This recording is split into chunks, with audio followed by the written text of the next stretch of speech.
লালন সাইজি তার গানের মধ্যে বলছে এক ভক্তিতে হয় জীবের মুক্তি। সারা রাত দিনের মধ্যে ভক্তি হলো 14টা।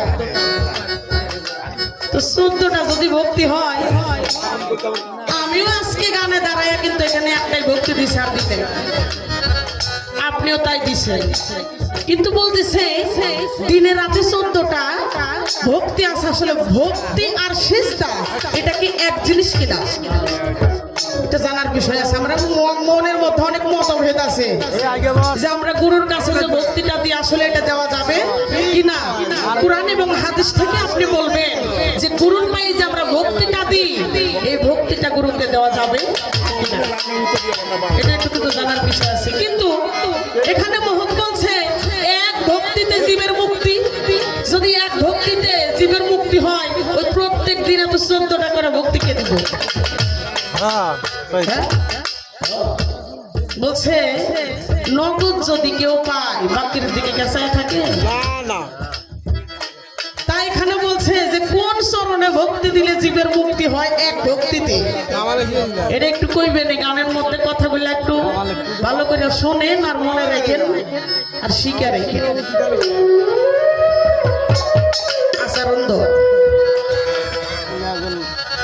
চরণের ওই কথা শুনি কি হয় তাহার রূপ রৌশনী। এ ঢুলি আমার দিকে চাইও। চরণের ওই কথা শুনি কি হয় তাহার রূপ রৌশনী।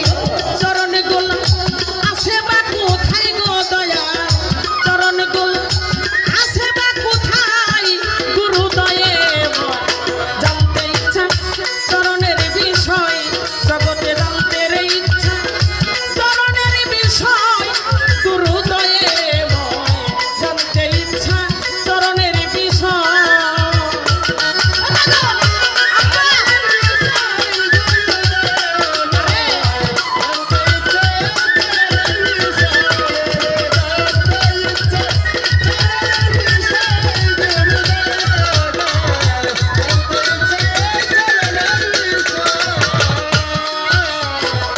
চরণ হলো কত প্রকার দরদি জানিতে বা শোনায় আবার কোন চরণে কি নাম বুঝায় গুরুদয়ে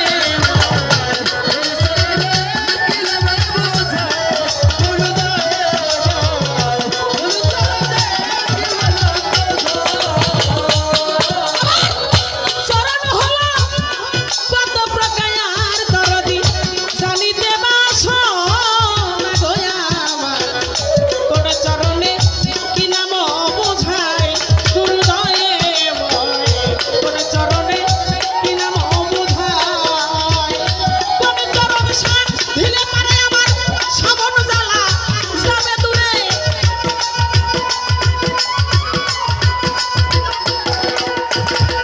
কোন চরণ সাথিলে পারে শ্রাবণ জ্বালা যাবে গো দূরে। আমার হয় না কোনো রাই গো দয়াল আসতে যেতে হয় না পুনরায় ও গুরুদয়ে জানতে ইচ্ছা চরণের বিষয় জগতে জানতে ইচ্ছা চরণের বিষয় গুরুদয়ে জানতে ইচ্ছা চরণের বিষয়।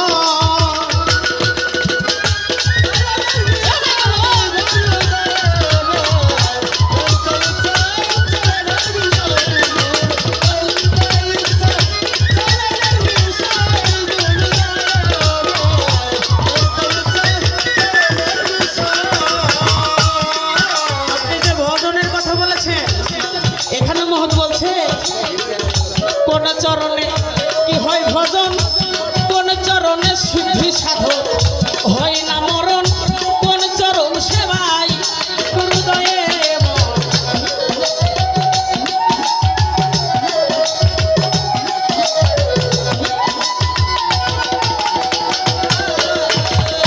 কোন চরণে কি হয় ভজন আবার কোন চরণে সিদ্ধি গো সাধন হয় না মরণ, কোন চরণ সেবায় ও গুরুদয়ে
হয় না, সেটা ওই দেখো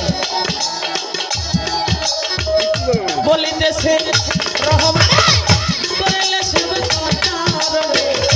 আত্মশক্তি